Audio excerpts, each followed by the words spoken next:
Good evening, I'm Adrienne Arsenault. And I'm Andrew Chang. Tonight, it has come a long way since first making landfall, but Ida continues to deliver a powerful punch.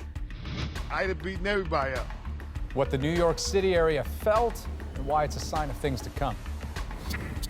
Also tonight, is Alberta heading for a COVID crisis? Sooner or later, Jason Kenney is going to have to take responsibility. Are Albertans ready for a vaccine passport? Why this federal campaign might be a turning point for mental health policy. It takes a weight off of people's shoulders to be able to talk more, to deal with it. If you change your mind, take a chance. And they've been pop star royalty since the 70s. As long as Dancing Queen comes back on, we're good. Now they're in their 70s, making music again together. This is The National. Well, millions of Americans woke up this morning to scenes of utter destruction. Overnight, the remnants of Hurricane Ida slammed the Northeast. The rain and wind were lethal. Tonight, at least 43 people from Maryland to New York are dead, many in their own flooded homes. The region was warned about the potential of flooding, but no one had braced for such a blow. And this is what it looked like overnight. Manhole covers rattled by the relentless storm. Going anywhere by any means, a brutal challenge. Carolyn Dunn takes us through it. For some today, the only way out was up. Many of those rescued trying to focus on what was saved. I know we lost everything, but materialistic everything, that you can just repair, but family you can't bring back. Ida's second act, record rainfall in record time, causing deadly flash flooding. Some drowned in their cars. Others couldn't get out of basement apartments or homes before the water rushed in. A frightening and sudden end. No idea that such a horrible fate could befall them. Families in mourning right now. We need to be there for them. Ida laid bare how ill-prepared infrastructure in the mid-Atlantic states is to withstand such a storm. From powerful waterfalls in New York's underground subways to crews trying but failing to keep storm drains clear. Ida beating everybody up. Fueled by climate change, storms are more frequent and stronger than ever. It broke a record literally set 1 week earlier. That says to me that there are no more cataclysmic, unforeseeable events. Yo, this is crazy. A terrifying thought for anyone who has witnessed any of the tornadoes that spun out of Ida. It was pretty quick. Wind, maybe 5 minutes, and then just everything was decimated. I looked out and I saw my furniture just whoosh. My backyard furniture just went, and then we just went down the basement, and then it just went through the back of my house. Now they're left to pick up the pieces of what remains, while urgent calls for rescue continue and the death toll climbs. Carolyn Dunn, CBC News, Washington. So this is where we need some help. CBC meteorologist Johanna Wagstaff always has that insight into these events. Johanna, so if Ida was thousands of kilometers from where it first made landfall, why was it so devastating last night? Well, Adrienne, tropical storms after landfall can pack a second punch. It's not uncommon, especially in late summer when they interact with other systems already in place. But climate change means these kinds of events are becoming more common. Warmer atmosphere can hold more moisture, and that means more potential for these kinds of extreme weather events. In fact, global warming has already increased extreme rainfall events, especially for the eastern U.S. Throw on top of that the fact that this region has already seen record rains from Tropical Storm Henry just 11 days earlier. Urban sprawl means poor drainage. All of these factors coming together for the impacts from just incredible rainfall rates never seen before. 83 millimeters in 1 hour. But yeah, Adrienne, these records not likely to stand as our atmosphere continues to warm. And so where is this storm now? Take a look at the satellite and radar. It's actually pulling through Atlantic Canada. We saw intense flooding across all 3 maritime provinces earlier today. It's pushing out of the Maritimes into Newfoundland for tomorrow, leaving behind road closures, 60 to 100 millimeters of rain. So not quite as intense as south of the border, but still big impacts Adrian, tomorrow night is when Ida finally moves out to the open ocean. And Johanna, you were saying previously in conversations we've had in the past, this summer has represented galvanizing moments, right? This summer has been incredible, both here in Canada and around the world. It's been a turning point, I think, for people realizing that weather is our connection to climate change. And unfortunately, this is one more of those moments. All right, Johanna Wagstaff in Vancouver tonight. Thanks, Joe. You're welcome. And 4 days after Ida swept through the Gulf Coast, the situation there remains dire. More than 1 million homes and businesses still without power. We need to be rescued right now. We need ice. We don't have no electricity. We're barely surviving through this heat. There are long lines for food, water, and fuel, supplies of which are dwindling, and it could be weeks before power is fully restored. The U.S. president is expected to visit the region tomorrow, where many have lost everything. Turning to Canada's COVID-19 story now, and as summer slowly winds down, the fourth wave is ramping up. Canada reported over 4,000 new cases today. That's more than 5 times the count from a month ago. Most are in the 4 biggest provinces, led by Alberta, where some fear things are out of control. Its active infection rate now 3 times the national average. Also troubling, the jump in severe cases. 90 people in hospital a month ago, now close to 500. 19 people in ICUs then, now there are more than 100. BC, Ontario, and Quebec have vaccine passports, or soon will. Alberta's premier, not seen publicly in weeks, is still holding out, citing concerns over privacy. So how does that match the public mood? Aaron Collins looks at where Albertans stand on the issue. Over morning coffee in Calgary, the idea of vaccine passports, a hot topic. I think it's a good idea just for the safety of the general population and also people at risk who aren't able to get the vaccine. But in Alberta, restricting freedoms, any freedoms, always a tough sell. I don't think it's right. We've got a freedom of choice. I'm fully vaccinated. That was my freedom.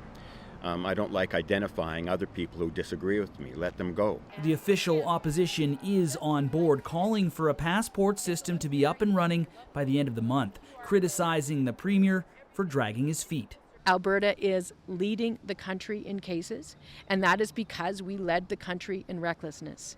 And, sooner or later, Jason Kenney is going to have to take responsibility for that. For his part, the premier hasn't appeared in public in weeks, on vacation as COVID cases spiked, before popping up on Facebook last night, hinting some action on COVID is coming before the end of the week. And that doesn't mean vaccine passports, in my view, but it means please people, if you're not getting vaccinated, please act responsibly. It's a position that baffles this political watcher. It's perplexing that he's been silent for so long, and it's also perplexing that he seems to be focusing on a strategy to please the anti-vaxxers. And there are worries this fourth wave could soon overwhelm Alberta's healthcare system. We are tired of it, but the reality is we will get there, and we will, exceed hospital capacity in the coming weeks unless something changes. But as COVID cases continue to surge, Albertans continue to wait for something,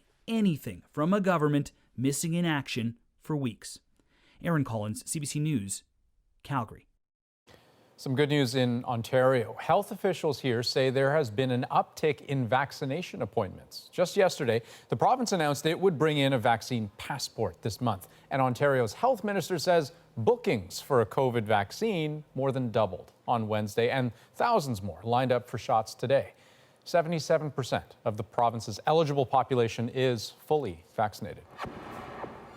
A new study published in the medical journal The Lancet found that being fully vaccinated not only cuts the risk of catching the COVID-19 virus, it also reduces the risk of experiencing lingering symptoms in that rare event of an infection, what's known as long COVID.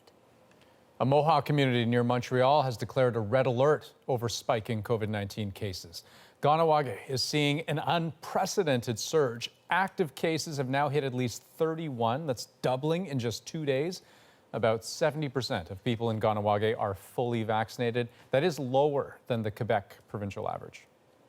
Now, for more on the COVID picture in Canada, we have Dr. Lenora Saxinger here with us, an infectious diseases specialist in Edmonton. And Dr. Saxinger, I mean, clearly the message here is that more people need to get vaccinated to prevent disaster in the fourth wave. But for the majority of Canadians, you know, who have already gotten their shots, what would you have them keep in mind?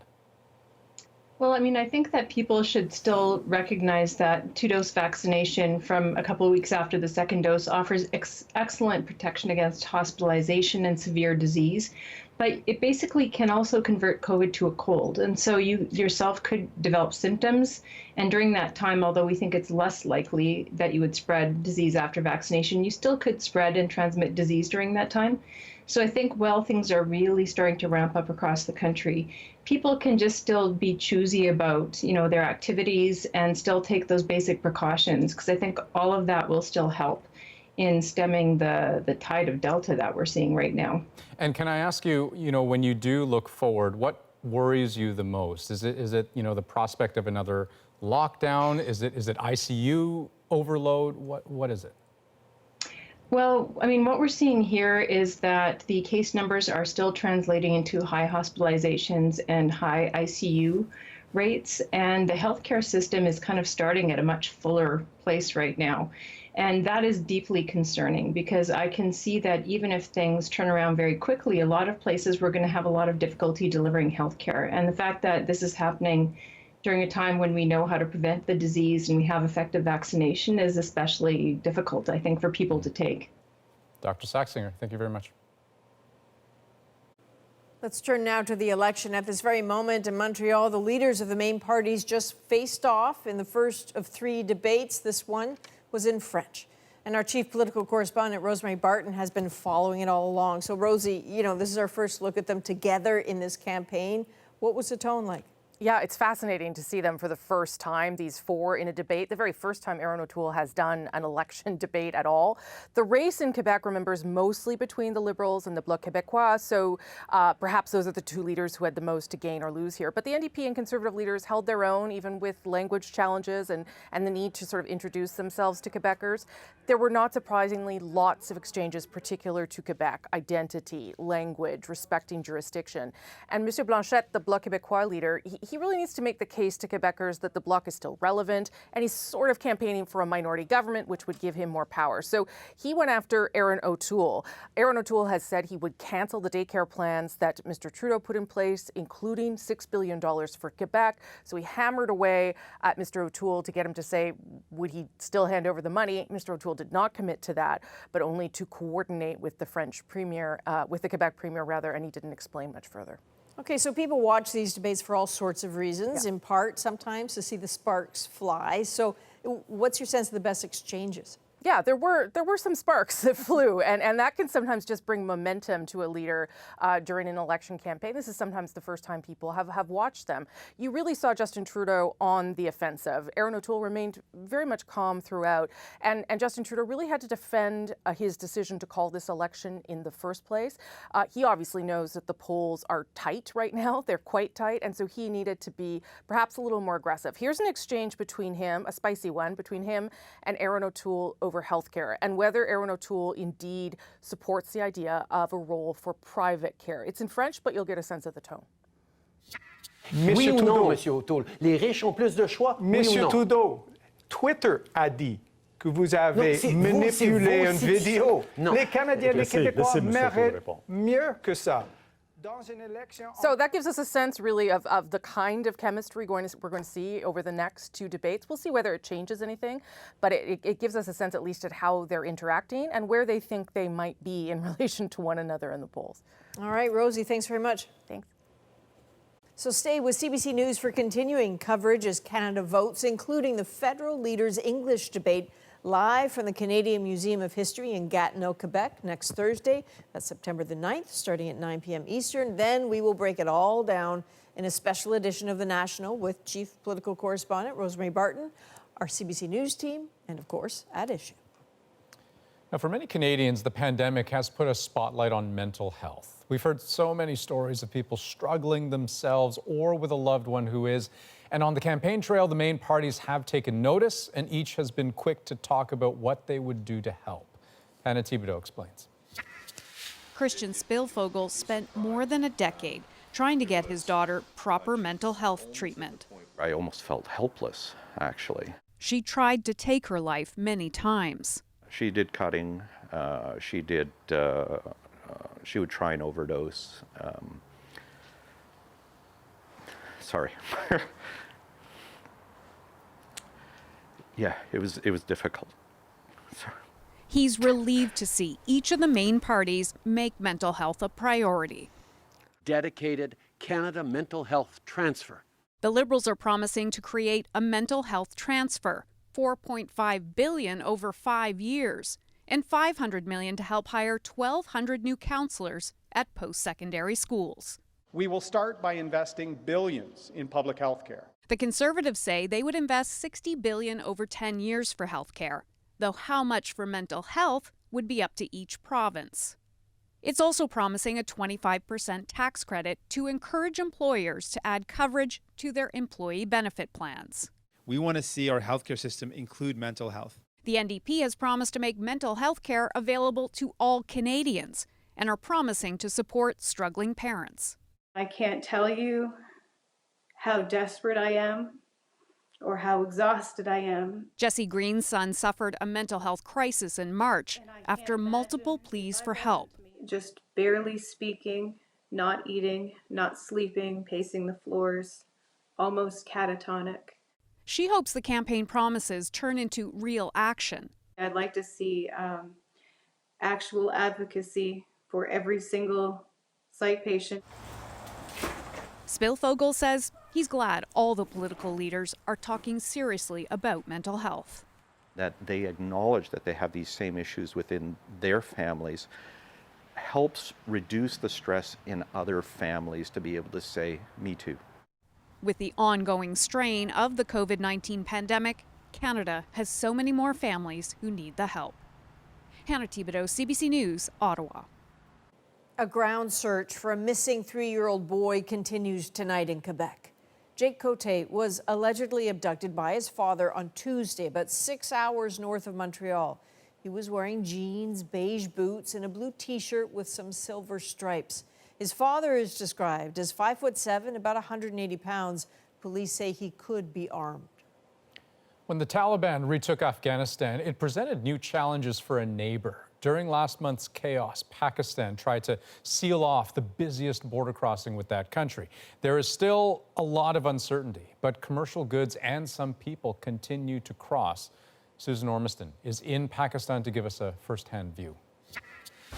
This convoy of trucks has just left Afghanistan, bringing fresh produce into Pakistan. We've seen things like tomatoes and onions and cotton goods, all coming from the border crossing just about a kilometer down this valley, a very important economic link for both countries. And it is open now, but there's long lineups, sometimes days of lineups of these trucks trying to go back and forth. How does he feel about the Taliban taking a new government? Everything fine there. The government is good because we used to pay money, but now we can free. We were down there for a couple of hours today, and we saw just a trickle of Afghans coming into Pakistan. The country has said with 1.5 million refugees here already, they can't handle tens of thousands more, so they're only letting in those for medical emergencies or who have business on either side of the border. The UN is warning of a humanitarian crisis in Afghanistan, and this kind of commerce going in is a critical link, especially with the airport closed. So these trucks are going into Afghanistan. We saw young boys down at that border hiding in the wheel wells of trucks coming from Afghanistan. Once into Pakistan, they jump off with bags of what looked like produce over their shoulders to go sell in the market. The UN is warning that up to 500,000 Afghans may try to flee their country by the end of this year. They'll be trying to get to land borders like this, but in many places they're blocked from moving on. Susan Ormiston, CBC News at the Torkham border crossing in Pakistan. For post-secondary students, this fall was supposed to bring a return to campus life. Why, for many, that is now up in the air. It's a bit of a dumpster fire, really. So they said it's going to be in person, and well, we're going to see. Up next, how rising cases have universities and colleges changing plans. And later, it's the midway point in the election. Rosie and the At Issue panel look at where the campaign could be heading next. Plus, a reunion 40 years in the making. Honey, I'm still free. Take a chance on me. Music royalty taking a chance on a big comeback. We're back in 2.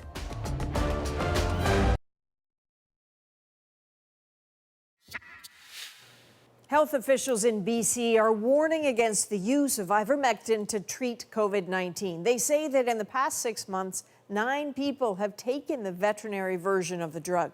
None had a serious reaction. Ivermectin is often used to deworm horses and livestock.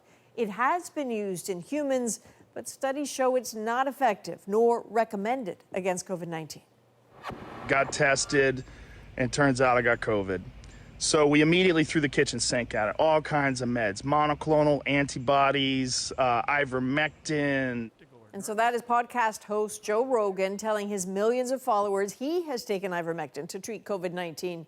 The 54-year-old tested positive this week. It's unclear if Rogan is vaccinated, but he's been dismissive of getting the shots. Canada's 4th pandemic wave has largely meant uncertainty for many post-secondary students. Institutions are scrambling to solidify their COVID-19 plans, but last-minute changes are fueling a sense of frustration amongst the students. Deanna Sumanak-Johnson spoke with some of them.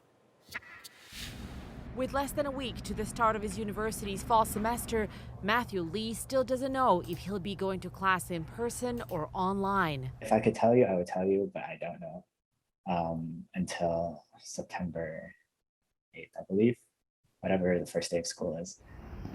His frustration shared by many students across the country. It's a bit of a dumpster fire, really. So they said it's going to be in person, and well, we're going to see, and then now it's just a free-for-all.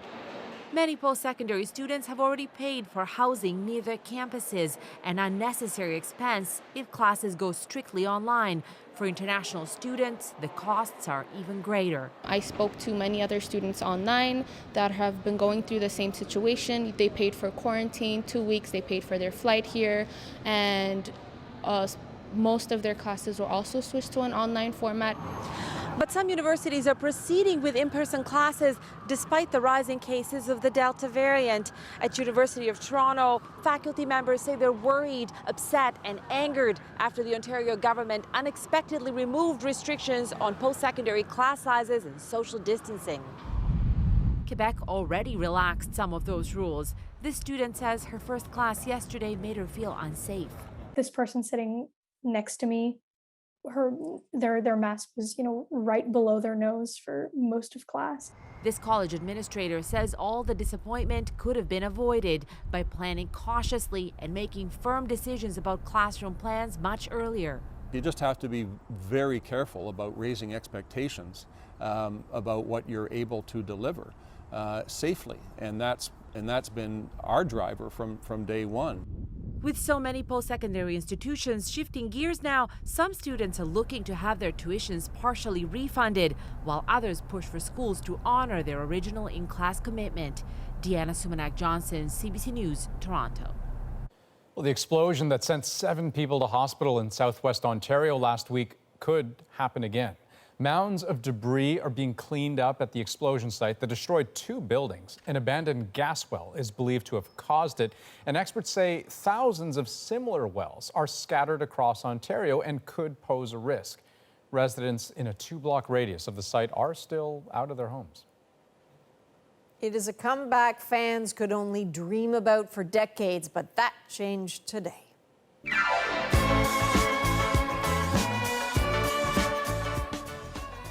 Coming up, the supergroup reunion with a futuristic twist. But first, Rosie's back with At Issue. Hey, Andrew, tonight we're going to talk about the Liberal Party's platform and the political reaction to it. Mr. Trudeau called the election and just recycled some promises he already failed to deliver on. Midway through the campaign, which leader is reaching Canadians with their message and their policy? Chantal, Andrew, Althea, and Elamine will join all of us right after this.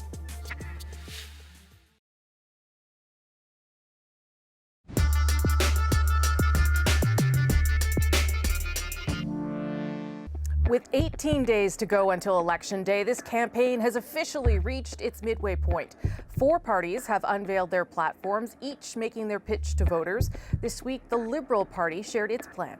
This is the plan that Canada needs to be even more ambitious. But the Conservatives and the NDP questioned just how new this plan really was. Mr. Trudeau called the election and just recycled some promises he's already failed to deliver on. Why deliver on things when you can just campaign on it anyways? So what's behind the timing of this platform, or any of them for that matter? How is it all playing out on the campaign trail? It's Thursday. I'm here with At Issue, Chantal Hébert, Andrew Coyne, Althea Raj, and Elamine Abdelmahmoud. I'm sure you heard the joy in my voice when I said we're midway through. It's very exciting. But let's start with the timing of this platform release. We talked about the Conservatives when they released it on day 2. Andrew, let me start with you tonight. Was it the right move for the Liberals to wait until the midway point? The fact that theirs is costed, the others aren't. What did you make of it? I think it would have been a good move if there was much new in it. When it kind of comes out, and we've heard all this before, either as was just said in the last election or in the budget or in the days and weeks prior to this, it looks a little bit like a damp squib. More than that, I don't think it really has really moved the needle. When you look at the Conservative platform, it did a lot of things for the Conservatives. It reintroduced people to Erin O'Toole. It established them as having, kind of normal guy preoccupations in terms of meat and potatoes issues rather than culture wars. And it just got them into the game. I'm not sure it reached out, for example, to people who weren't already in their base, which has always been the problem with Conservatives. I'm not sure the Liberal platform is going to do any of that for them. It mostly is going to reinforce people who are already going to vote Liberal in their determination to vote Liberal, but I'm not sure it's going to expand their vote any. They seem to have contracted a bit of the Tory disease in that regard. Chantal, what did you make of the timing, and what was there? This time last year, we were discussing what big ticket items would be in the throne speech. Then 6 months ago, we were all talking about what big ticket items would be in the budget. So to expect a Liberal platform to look very different would have been asking for a lot, and up to a point, except for the costing, which I believe is one item on which they caught the Conservatives off guard.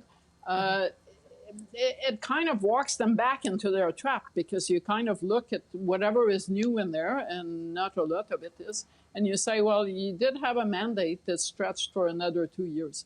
So you could have done all these things between now and the next election. There was $78 billion in new spending. I don't know whether that required an election to go forward, given how much they spent through the pandemic, Althea. What stood out for you there?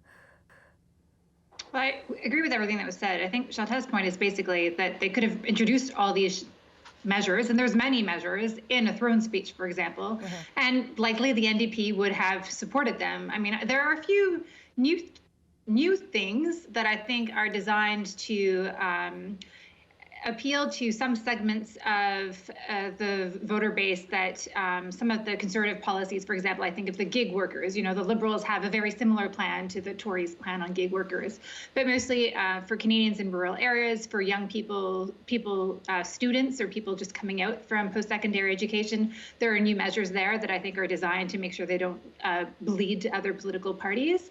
I think the costing was really important. Just to show that compare and contrast. I think it's completely natural that this platform is an extension of what the Liberals have been talking about for 2 years. It would have been a shocker if it wasn't. Is it enough to change the tide? Probably would have been to their benefit to release it earlier, so candidates knocking on doors would have had something to talk about. What do you think, Elamine? Is it enough to push them into it, for them to get some momentum, I guess, because that's partly what this was supposed to do as well? No, not at all. I mean, are we going to be talking about this over the weekend? Are people going to be talking about this, over the long weekend? No, I don't think so. It is not that kind of platform. Having said that, I think the expectations of wanting one shiny thing in this platform were not set by us. It was set by the Prime Minister when he launched his campaign, when he began this whole campaign by saying, this is a really important big moment. And so that's going to demand some important big thing. well, what is that thing? We're sitting here halfway through this campaign, and that thing has not popped up. It is not in that platform. I think you're right to mention the $78 billion in new spending. I think that is something that people will pick up on in terms of saying this Liberal government is not going to be shy about spending money. But I think, like, if you thought they were shy about spending money, I don't know where you've been for the past 2 years. Okay, so if the platform isn't the thing, is some of the messaging we're hearing on the campaign trail the thing? And I want to play this clip of the Liberal leader in Sudbury this week, where again he faced, very, violent but threatening protesters, let's say vocal protesters, and his response was a little bit different. And I would like to hear your take on it. Here's what he said. Canadians made incredible sacrifices over the past year and a half, and Erin O'Toole is siding with them instead of with Canadians who did their part and stepped up. Andrew, what do you make now of how the Liberals seem to be using these protests for their political advantage? It's a pretty standard political play. If you're the subject of some terrible attack, you try to make yourself the mantle of dignity and resolve. I'm not sure they're going to succeed in what is evidently an attempt to turn the election into a referendum on anti-vax protesters. It'd be easy if one of the other parties was actually siding with these people, or indeed if these people were actually supporting any of the major parties. I would suspect they're probably fans of the People's Party. So Liberals are trying hard to do this, to try and connect this to the Conservatives. I don't think they're going to be successful in it, and particularly I don't think they're going to wipe away everything else that the election is about to just focus on this one issue. Chantal. I suspect that Ontario Premier Doug Ford, although it was a bit of a clumsy rollout by going for vaccine passports, kind of took a lot of energy out of the Liberal attack, because it would have been tempting to say, well, you can tell Erin O'Toole is with those people because look at all the Conservative premiers, except the premier of the largest province has just decided to have vaccine passports, is not coming across as someone who's saying, I don't really care that people are vaccinated. So I think this week, despite the clumsiness from Queen's Park, Erin O'Toole got an assist from Premier Ford. Except Erin O'Toole, I'm not sure how clear he's been on vaccine passports, but we sure know that he's not in favor of mandatory vaccination. He wants people to be able to choose. And I wonder if there isn't room there for the Liberals, Althea, to continue making that point. Well, the Liberals were hoping that part of the ballot question was going to be, who do you trust to finish the fight against COVID? Right. And the anti-vaxxers fit into that theme, and they fit into the theme perfectly for Justin Trudeau. So it's like he's inherited this perfect foil. And yes, the Conservatives, especially on Friday, they sent out a statement, and Mr. O'Toole has distanced himself, encouraging people to get vaccinated. But could he do more to suggest that this type of action is not acceptable, that these threats are not acceptable, that everybody should get vaccinated? I mean, just talking about the anti-vaxxers protest allows the Liberals to remind voters that Erin O'Toole is not in favor of having mandatory vaccinations on planes and trains. And most people, public opinion polls suggest, are on side with the Liberals on that question. Yeah. So will people have that in mind when they go to the ballot box? I don't know. Elamine, last point to you. I will say that it speaks volumes that even during the rollout of that platform, Trudeau was speaking immediately about those mandatory vaccines. And it's because they do want to return to that topic. It is the thing that got them a few headlines and a few, a bit of momentum right at the very start of the campaign. And so the idea of returning to that, it's like there's something there. And after trying lots of things for a week and a half, there was just not a lot there. So it makes sense that they would return to this. But also at the same time, I'm not sure that Erin O'Toole is the person that they're trying to paint him to be, or at least I think he's going to be able to say that fairly loudly and then kind of put this to bed on his end. Okay, we're going to take a short break. We're going to come back with another round of At Issue, and this time we're going to talk debates. From performance to substance, with a race this close, do these events matter more than ever? That's all straight ahead.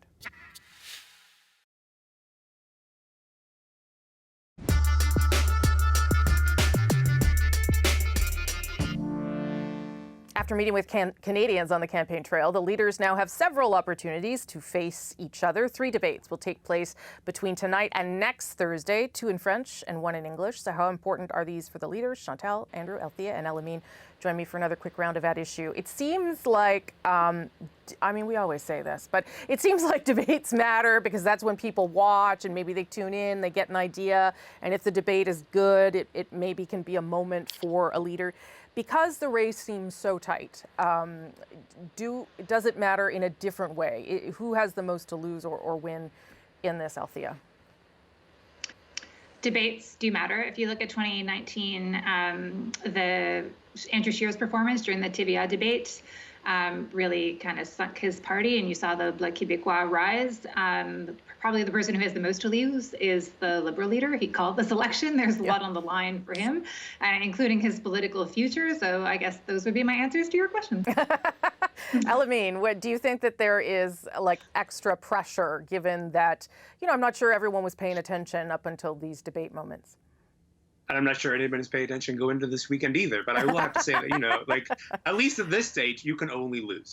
You can only lose in tonight's debate. And is there anything to be won? Yeah, and just sort of appearing to be competent and not the sort of villain that other parties are painting you to be. But debates are these kind of minefield where there's a lot more to lose than there is to win. And so I'm glad that these parties agree to them. But God, this particular round, I think is going to be quite treacherous. Yeah, like I wouldn't want to be doing them for sure. No. Chantal, given all the debates you've seen in this race, do you think that there is, more significance or is this potentially more of a turning point? Okay, a couple of points. I believe the campaign is at a tipping point, yes. So the debates matter. I also believe that a lot of people are not paying as much attention as they will. And what's been happening over that period is that Erin O'Toole has gone from non-starter to prospective prime minister. And so the buzz going in the debate is a lot more positive about Erin O'Toole than anything they could have hoped for. It also means that on all those debates, there will be more scrutiny and attention paid to the Conservative leader than there might otherwise have been.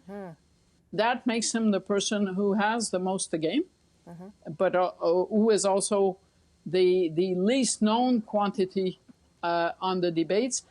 In the case of the French language debates, I actually believe that the one who has the most to lose is Yves-François Blanchet from the Bloc Québécois, because his campaign has not been doing well. No. It doesn't really transpire a lot in English, but he has gone from misstep to misstep to misstep, including the body language misstep when people start saying, I don't like this guy.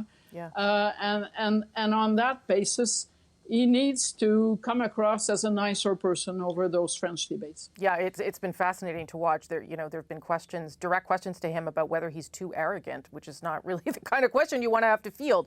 Andrew, what do you think? Debates are always important, probably more important than they should be, but I can think of countless elections where they've really moved the numbers. I think particularly in this case, some section of the public has been paying attention to this election now. You wouldn't see the movement we've seen in the polls if they hadn't been, but there's a lot of people who are just tuning in now. In an election that is so tight, and an election in which there's no really defining, dominating issue, then the personalities and characters of the leaders are going to be extremely important. And I think all of them have a lot to gain or lose. Justin Trudeau, it's his opportunity to try to explain what this election was called for, which I think has really hurt him through the first half of the election campaign, is the perception that it was just all an opportunistic play. Erin O'Toole, who has made some yards with some voters in the early part of this election, but is still introducing himself to a lot of people. And Jagmeet Singh, who is his party's biggest asset right now. He is more popular than the other leaders, but who hasn't really had a chance to get into the middle of the conversation of this election until now. Now he's going to be on stage with all the others, and if he still has that appeal to people, he'll be able to deploy that to his advantage. Okay, well, good news. You're all going to be back here next Thursday after the debate until the wee hours to help us figure out what we just saw. So thanks for setting it up, and I'll see you back here next Thursday. Okay, Rosie, and what are you working on for this Sunday's Rosemary Barton Live?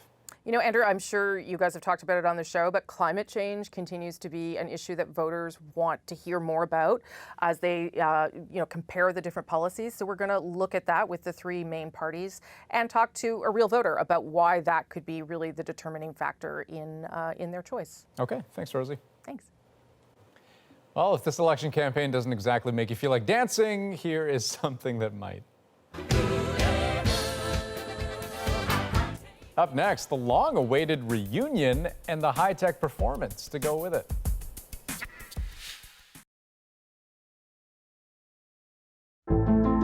I'm Jamie Poisson, and tomorrow on CBC's daily news podcast, Front Burner, how a mysterious noise frustrating an affluent Alberta community led to the discovery of a secretly set up cryptocurrency mine. Subscribe wherever you get your podcasts.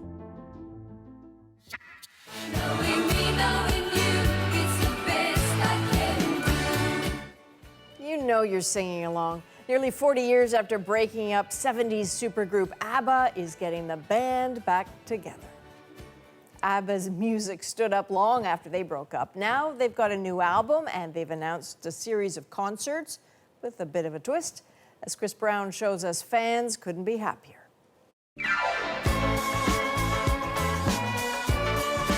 Dancing queens and ABBA fans everywhere had been teased a reunion of Bjorn, Benny, Frida, and Agneta could happen, but then nothing for years, until today.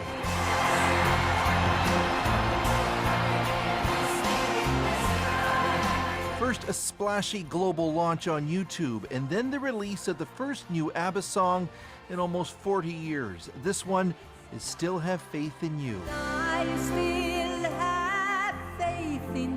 A new album of 10 songs is out in November with a stage performance of sorts to follow after that. We were in London 3 years ago. I said to Bjorn, do you think it's very clever if we try to tour this thing? Because it's technically immensely complicated. The performance will be digital, with the group using 160 cameras to capture the movements of the foursome, which will then be projected onto a stage in a specially designed London venue. Social media platforms such as TikTok have brought ABBA's music to younger audiences. Then there's the movies and the musicals. ABBA fans love the band and the music, but will they pay to see a digital recreation on stage instead of the real thing? This superfan who edits the group's magazine says you can't satisfy the hunger for ABBA, so yes. If the holograms are realistic, I think that will draw people in. Brilliant. Digital or no digital, as long as Dancing Queen comes back on, we're good. They play Dancing Queen, everybody dances. Yeah, every wedding there's I'm ABBA. having that at my funeral. If you change your mind. ABBA famously broke up after both married couples in the band got divorced. Today, though, in a statement, all four spoke of their joy at this project and their friendship for each other. Chris Brown, CBC News, London. Okay, up next, a small act of kindness turns into an incredible meeting. A woman in Ottawa got quite the surprise thanks to the generosity of a construction worker she had never met before. We'll explain.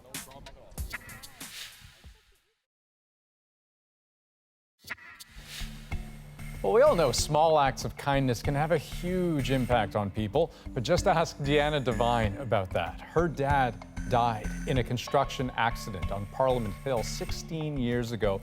Every year since, the family's been visiting his memorial nearby. This year, though, they showed up and realized some major construction was happening on the hill.